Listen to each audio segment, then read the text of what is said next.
Now, we're going to hear from Toby, and Toby Johnson is a father, an educator, and a lifelong learner. As a father and teacher, he cannot sit idly by. He is driven to speak out for the principles of democracy, fairness, equity, and compassion that he sees at the heart of the American dream. So let's welcome Toby as he introduces himself to us. Thank you very much. I do see some familiar faces from events up north, so thank you for being out to give me the time to speak to the new faces. I appreciate it. Your interest is what drives this whole process. So for those who haven't had a chance to meet me, I'm truly honored, but I'm Toby Braden Johnson. I'm lucky to be one of the four folks vying to be the Democratic candidate for Virginia's 5th Congressional District. As Jennifer said, I'm a husband, 20 years, father of two. I've got a 4th grader and a 6th grader. I'm a teacher in a middle school now, but I have experience in university teaching, high schools, and I just made the switch to middle school this year, and I get to teach civics. So it's kind of what put me in this position. Is students said, well, have you ever run for office? And I said, well, maybe I should. Looking at the shifting horizon and where our district was at this year seemed like to be the now or never type of moment. So with that in mind, let me tell you about who I am and what I bring to the table. I grew up in a family of insurance men, honest ones, luckily. I worked for my dad, learned that insurance wasn't really my thing, but I did learn a good deal about honest business. But I went to college, went off to college, studied art. Yeah, then I studied people, history, and religion. That was a little bit easier than the art stuff. I got into ethics, myth, literature, politics, and in putting this all together throughout my master's and PhD work, I came to realize that I was really studying how communities were built and how they made life worth living around the world. So I studied systems of belief in government working both to uplift people, but also how they oppressed. And I came in that along the way, and to pay for all my studies, I've worked in a variety of job settings, and these all help me understand the more immediate concerns of many folks around us today. I know the struggles of our union colleagues. I actually worked a job as with the Communications Workers of America Local 7108 in Waterloo, Iowa. I was a directory assistance operator way back when that was a thing. I left a job at the U.S. Postal Service to make a return to teaching. And that's what brought me here to Lynchburg, was that opportunity. Even my graduate teachers union was actually represented by the United Auto Workers, the local 2865. So with our connections there, I'm not some ivory tower academic. I've worked in small businesses along the way. I've also handled the insurance work for a multi-state restaurant franchise company. But my heart lies with teaching, and I've been able to find a number of ways to do that here in the Lynchburg area.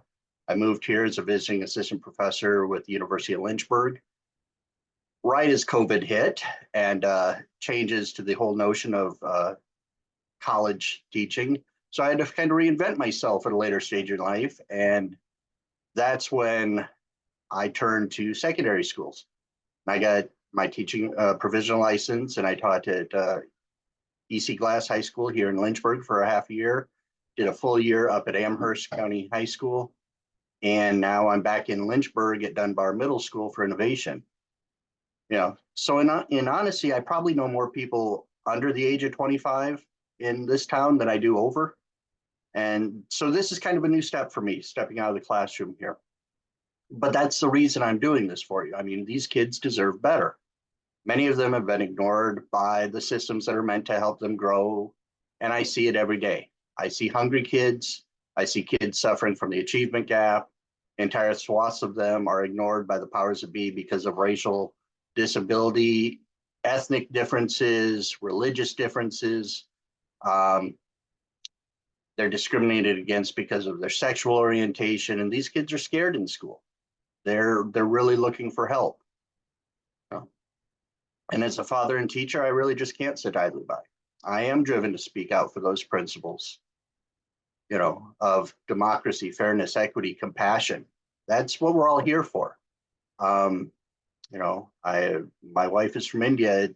We're a multicultural family. We've had, multicultural. My entire academic career has been surrounded by kids from more places than just one. And even in my classroom now, here in the middle of Lynchburg, I'm at an inner city school.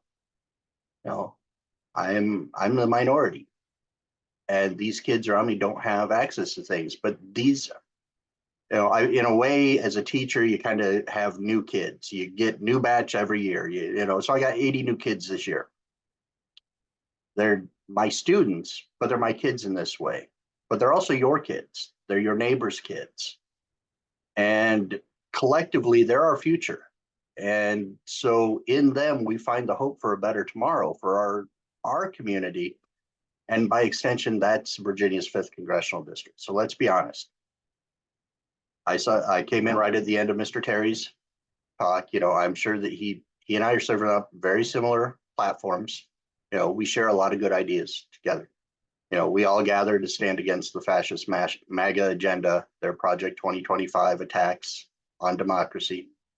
We seek to craft policies that strengthen our educational and healthcare systems, so that nobody's left behind or broken by these programs that are actually meant to help you grow and heal. We recognize the horrors of gun violence threatening our lives and feel that we need to revisit the assault weapon ban, and strengthen background checks. These are the things that I've heard my compatriots say at the previous events. We're on board there. There's a lot of work to be done on issues like crucial infrastructure, rural broadband, bridges, and we have to address immigration policies and the social safety net to ensure that we actually take care of people in need.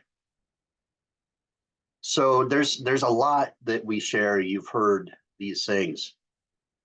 So I think it's time we get down to the brass tacks of a couple key issues. And today I want to take a look at one that kind of leads us into another.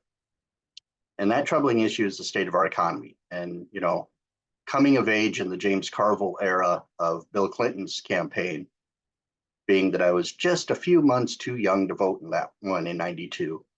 It is the economy, stupid. And that's the one that we got to make clear to the folks each and every day. Is that really 7 minutes? Wow. Okay.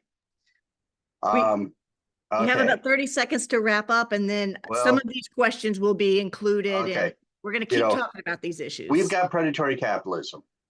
And that's really one of the most frightening things out there. Our corporations are preying upon our people. We've got shrinkflation to deal with. We have, corporate tax rates that aren't fair, where companies that are making money hand over fist off of our pocketbook are, not paying the taxes that we're burdened with each and every day.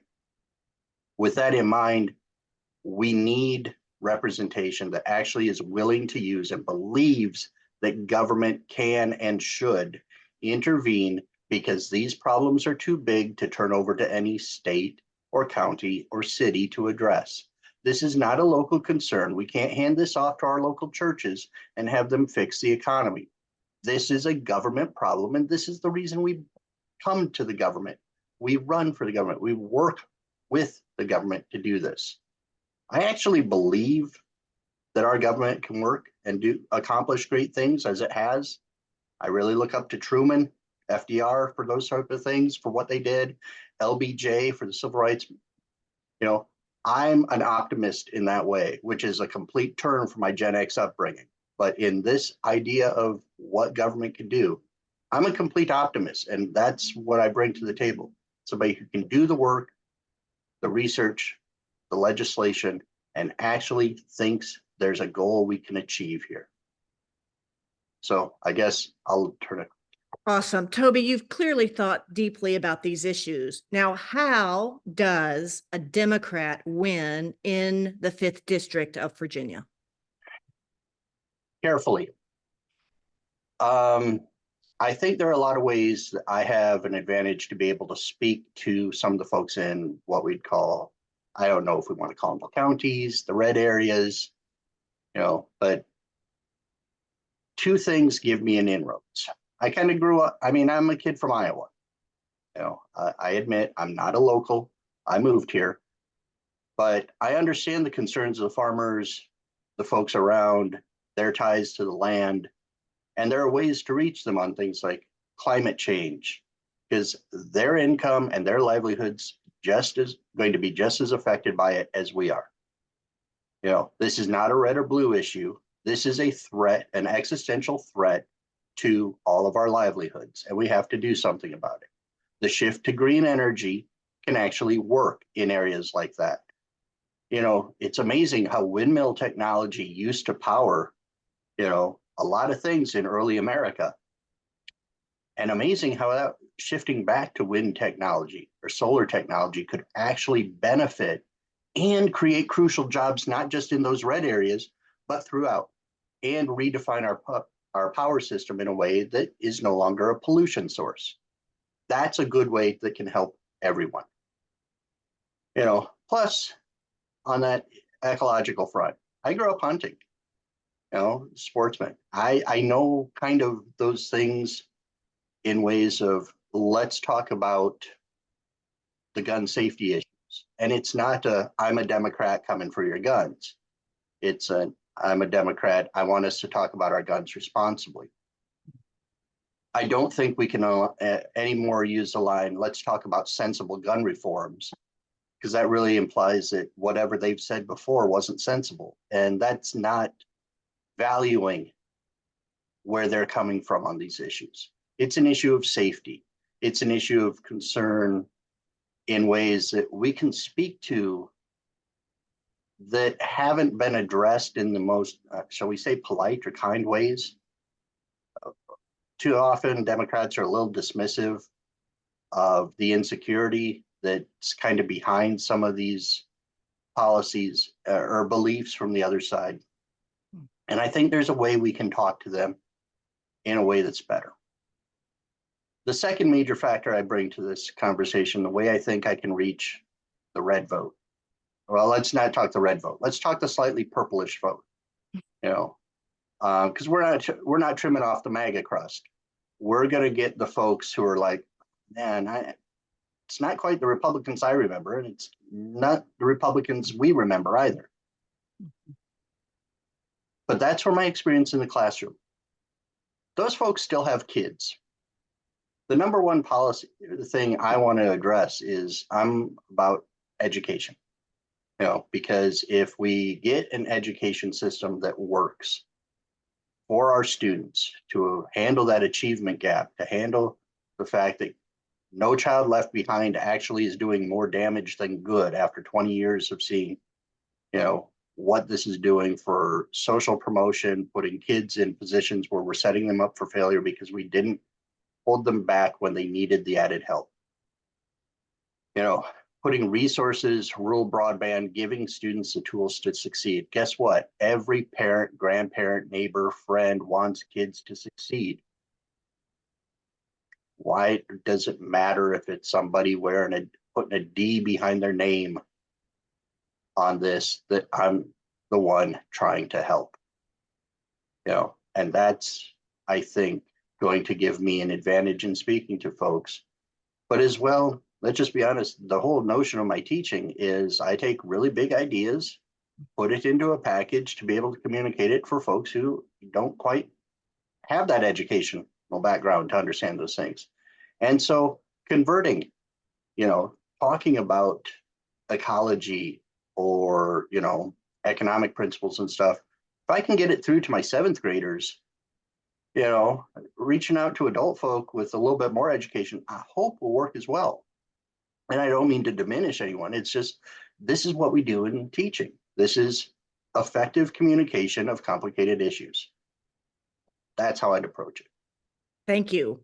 And what campaign structures are you building to be able to win the primary and then win the November 5th election? And where are these structures and who are you talking to? Well, that's I'll be honest, that's the difficult part of this whole process. You know, I am trying to, get that first round of donations in order to be able to hire a campaign manager. I know that's the first step.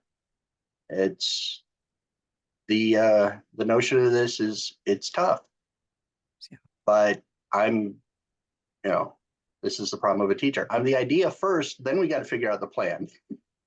And I got into this a little bit on the latter side of things, but I'm trying. And so I've got, I have colleagues, luckily because of my academic background, I have colleagues across the nation who are involved in things like this. Mm. My main sounding board are a couple of former professors, and one's retired, one's still actively teaching. The other is another good friend of mine who she's worked in NGO on like the honesty projects and anti-death penalty work across the nation. And so very similar messaging models and such. And she's been instrumental in helping me craft these first steps. I understand what I need is to build the ground game. And I've got some good friends here in Lynchburg that are willing to help. But the people I hang out with are teachers.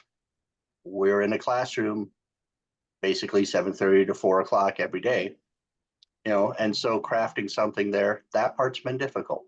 Mm. But that's what I'm working towards in trying to build these first steps so we can fundraise, recruit somebody, and then start to build that structure, in conversation with, some of the other local candidates who have run previously, building on their successes here and outreach,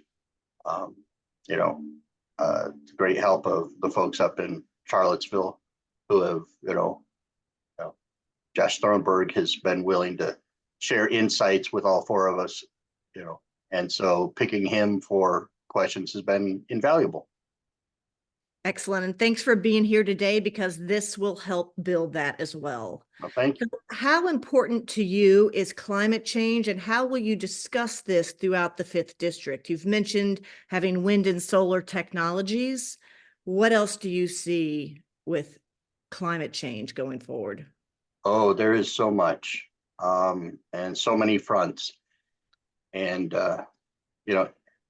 I see Nancy Damon there, and I'll ask her to report back to her friend from the meeting the other night. I read up a little bit on the the insect diversity issue that is at the root of this in many ways, that if we don't have the proper insects and we don't protect them in these ways, how it can actually shift that. And that's one of the unseen consequences and implications of what will happen if we don't stop climate change. Oh my gosh, there are so many different ways we can approach this, from speaking to the local farmers about the chemicals they use on their farms, to the switch to clean energy, to carbon, do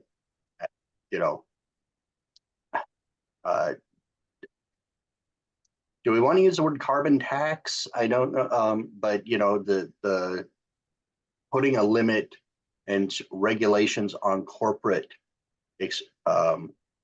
pollution, I think, is a way to go. We have a lot of ways to approach this issue because it's a very dynamic and multifaceted issue. And so when we go out to, the concerns of downtown Charlottesville are going to be quite different than here in Lynchburg, if I'm talking out near BWXT and the type of work they do. There it's much more stop putting chemicals in my river, but everybody downstream needs to hear that we're talking to BWXT about stop putting chemicals in the river. And that goes all the way up the James River in this district, or every other little river that's alongside a manufacturing plant. We have a lot of ways to have these conversations with people, and we just need to show them that there's so many options that if we actually work on these in a variety of ways, the individual impact isn't that great on us. We can do small things, but collectively, a whole bunch of small things will change and shift that burden on the community to actually provide some alleviation. of some of these concerns.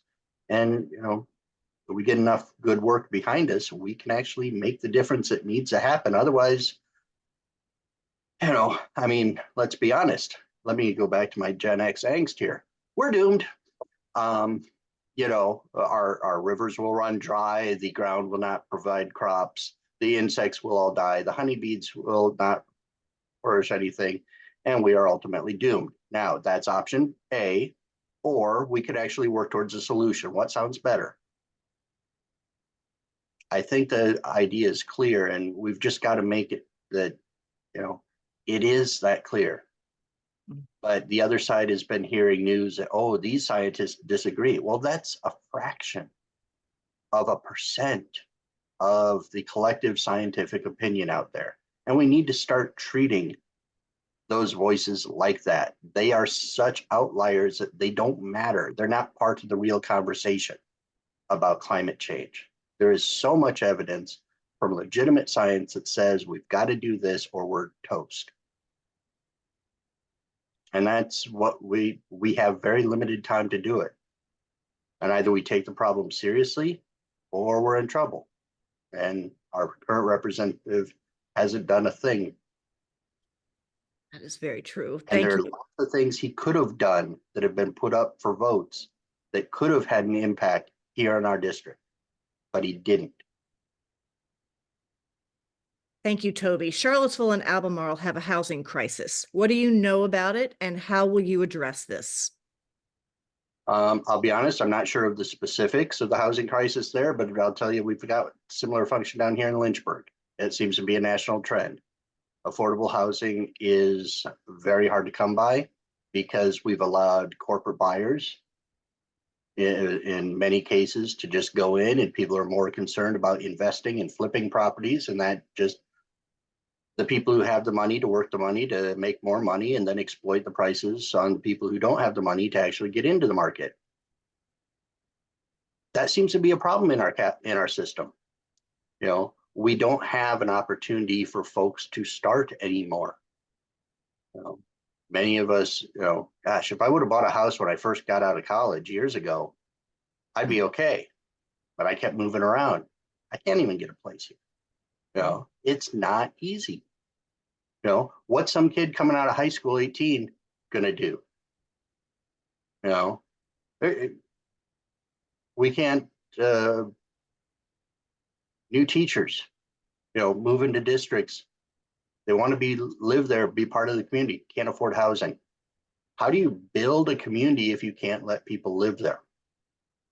That's a major issue we have to deal with. Now, is the solution public housing? Is it, some sort of rebate or mortgage breaks for folks? I think there are a lot of avenues to explore there. I think, sadly, that's not something that like a nationwide policy is really going to work to solve, because the concerns of each area are a little too specific. There's so much that goes on in each spot that makes it just a little different. But what would work in these areas? Now, especially with the Charlottesville, Albemarle, you have a major public university. You're bringing in thousands upon thousands of students every year who will need housing. And dorm life is one thing, but kids want to live out. But that housing for that uses up the apartments that other families who would want to come to the city would want to be using. People still want to live in the areas near where there are things. The Ped Mall downtown, you've got some things up there that people want to live near because it's nice. It's a great town. You got a lot going for it up there. To be part of it requires you actually are able to be in there and be participating. That's what we need to do for housing. Put it where the people need to be. One really quick question before we give you a time to tell us what you need going forward. A recent survey of students at UVA noted that Gaza was the #1 issue for young student Democrats. What is your position on this, and what should Congress do in response? I believe in the two-state solution. I have always believed in the two-state solution. What's become evident in the last few months is we've allowed Hamas to usurp power on the Palestinian side. At least the PLO negotiated in good faith. Hamas is a terrorist organization and should be wiped from the face of the planet. Sadly, though, the Netanyahu regime has been acting like an oppressive apartheid system for much of the last, and this goes well back beyond October 7, in ways that by allowing more and more settlement in there, we should have been cutting Israeli funding for years. We should have been calling them out for improper and immoral actions. I do believe the International War Crimes Tribunal at The Hague, we should have voted for that.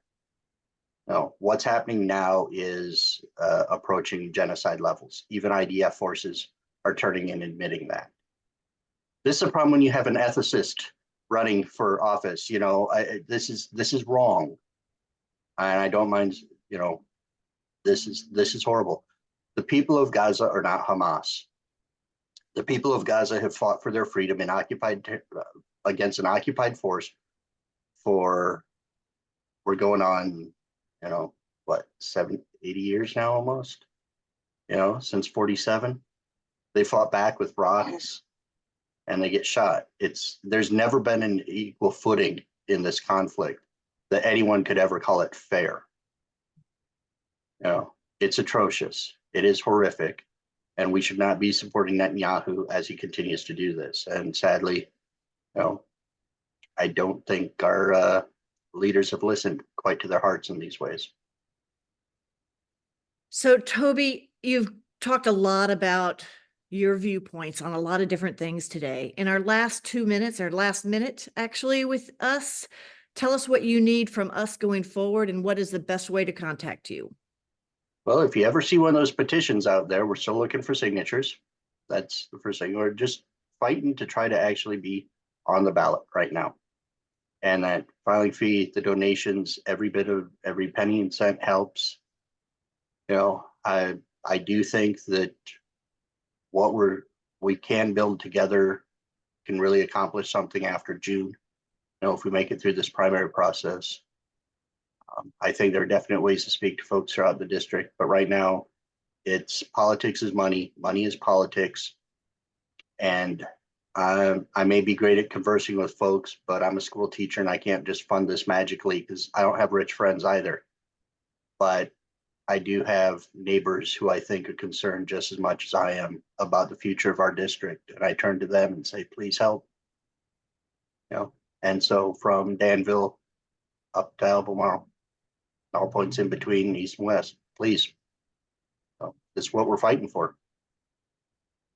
Well, thank you so much, Toby, for being here. That we're going to have this recording available after March 14th on the Albemarle County website. Okay. And I would like to thank you so much for coming in today. And please, everybody, join us again on March the 14th as we talk with Gloria Witt and Paul Riley. There's a different Zoom link to that. And I believe you all probably corresponded with Mary Rice, and she will be able to send out the Zoom link for that.